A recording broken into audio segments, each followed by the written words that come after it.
ప్రజా సమస్యల పరిష్కారమే ఏకైక అజెండాగా హోంమంత్రి వంగలపూడి అనిత ప్రజా దర్బార్ నిర్వహించారు. అర్జీదారులను నేరుగా కలిసి ప్రతి ఒక్కరిని పలకరిస్తూ వారి గోడు వింటూ వినతులు స్వీకరించారు. హోంశాఖకు సంబంధించిన సమస్యలపై అప్పటికప్పుడు సంబంధిత శాఖ అధికారులు పరిష్కారం దిశగా ఆదేశించారు. ప్రతి ఒక్కరూ సమస్యను వింటూ పరిష్కారం చేస్తానని హోంమంత్రి హామీ ఇచ్చారు. పాయకరావుపేట నియోజకవర్గ ప్రజల కోసం తన కార్యాలయం ద్వారాలు తెరిచే ఉంటాయని, ఎప్పుడైనా కలిసి సమస్యలను తన దృష్టికి తీసుకురావచ్చని హోంమంత్రి అనిత వెల్లడించారు.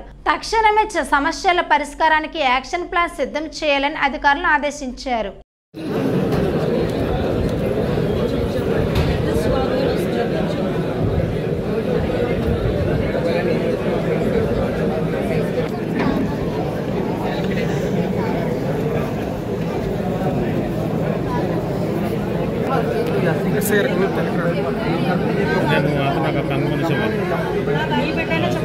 నాకు పాపం వచ్చింది.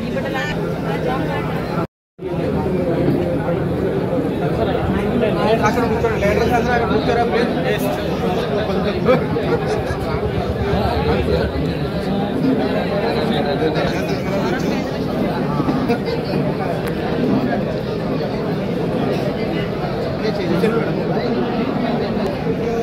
మీరేంటి అలా వచ్చేది